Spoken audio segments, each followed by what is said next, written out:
Alibaba explains the role of the Committee of Creative Industry Stakeholders on COVID-19. The federal government in early May set up a committee of industry stakeholders to advise it on the best way to mitigate the effect of the coronavirus pandemic on the creative industry. Since then, there has been lots of misunderstanding in some quarters as to what the role of the committee was. In an interview with HIP TV, chairman of the committee, Alibaba, explained clearly why the government set up the committee and what their role was. First of all, it's true I'm the chairman of the committee, and the committee is made up of several people. It is the two wrong notions is that one, they think that so many people thought that it's a committee that was set up to share palliatives. That is a committee to distribute money to people because of what COVID-19 has done to them. Many people also thought that it was just for entertainment and media. And so the broadcasting organizations and Nollywood and musicians thought that it was for them alone, and which was why there was need to clarify those issues from the start. The COVID-19 committee was set up with few mandates, and they were very distinct. The minister said that we should find out how COVID-19 has impacted on the creative sector, the creative industry. We should find out how people in the creative industry are coping with the pandemic. They also said we should suggest how government can intervene going forward. And we should also then suggest to government the ways that these people can be better even after COVID-19.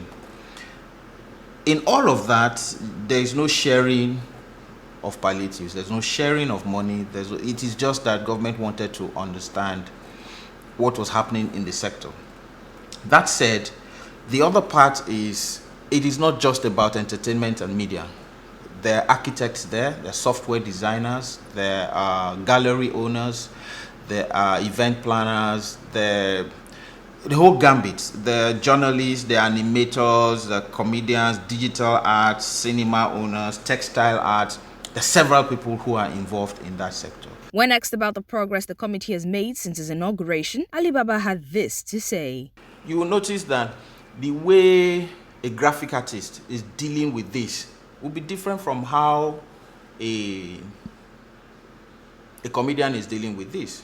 The way a fashion designer is dealing with this, or a model, will be different from how an on-air personality is dealing with this. Some on-air personalities are still working. Some musicians are still in the studios, if they have their own private studios, cooking up music and beats, because they've not been affected like that. The only part is their performances might have been affected. Somebody who is a script writer may still be writing scripts, just that nobody is picking up the script right now. So there are different ways that different people are affected. So what we did was that we came up with a questionnaire, bearing in mind that there was social distancing, bearing in mind the climate as at now, where not everybody can be contacted. But you see, we're in a new age of communication. We're in a new age of new media, where nearly everyone who plays, and I said nearly everyone, and I could be wrong, but I'll tell you straight that nearly 85% of the people who are in the creative space right now are on social media. And if 85 of those people are on social media, you would find somebody who is a makeup artist that is on social media and is always posting the people that she's done up. Apart from that, you then have people who've used those services, who can say, oh, this is something, who can see it on my page or on the page of any of the members of the committee and say, oh, they're doing something like this about the creative sector, and tell their makeup artist, you have to go and fill that form. That is how you spread the word. It is not like we're going to place adverts on radio or television. There's enough platform for us to reach those people. Okay?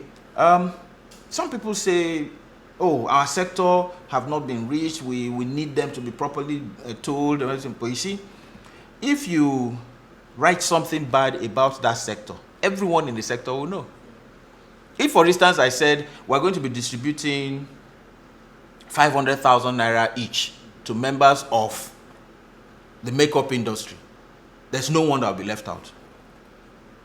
If we said today that all actors will get 1 million naira, everybody would know. You see, it is because people will spread the word to everyone. Even the ones that are not actors, that has acted since 1987, they will come and write their names down so that they can collect their benefits. So what we're trying to do is, we put out those questionnaires so that people can fill those forms and say, this is how I've been affected. By now, I should have earned this and this amount. I was actually working on a movie set when this pandemic struck and we stopped. I have not earned money since then. Those are the things that we need to know. If you were an MC, how many events or wedding receptions have been cancelled? If you are a DJ of a nightclub, how much earnings have you lost? If you are a graphic artist, what have you lost in designing? While speaking on how the pandemic has affected the comedy sector, Ali Baba revealed how he and his colleagues have rallied round the younger comedians in difficult times like this. It's short thinking to say comedians are the only ones that benefit from. So when a show is cancelled, AY cancels a show, it affects a lot of people. Before AY would plan his show, he spent about a minimum of between 60 to 70 to 100, depending on how well he's packaged the show.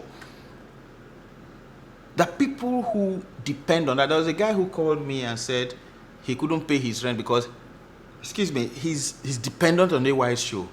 So every year he knows when he finishes AY's show, he makes X amount, pays for his rent, and all through the year, he doesn't bother about it again. Now he has to find extra sources to pay for that rent. This is somebody who's worked with AY for over 8 years. So you find somebody who is also a printer. We have a printer that most of us commonly use. And the guy has complained to me several times that he's not had anything.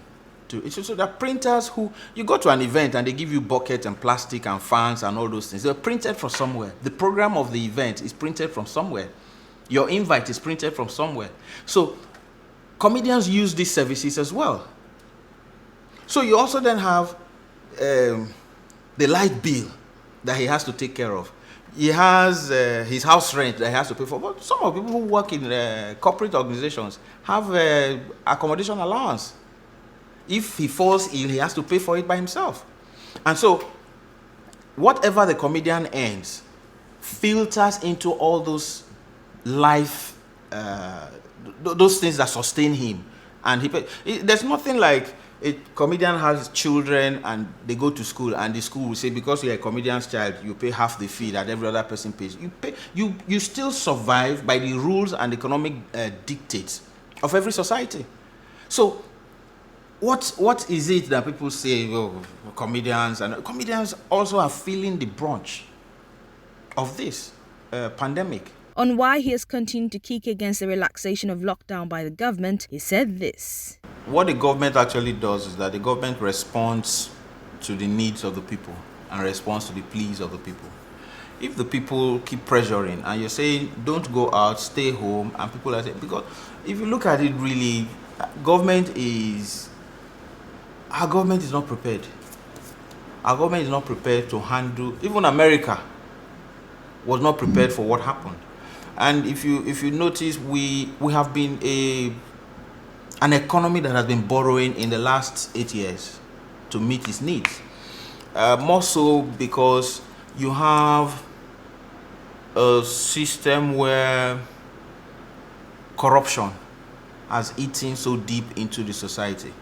Meaning, if government budgets 1 billion for a project, maybe only 20% of that 1 billion will be spent on that project properly. And you have a government where bureaucracy delays the implementation of things that would actually, or policies that would actually make life better for a lot of people.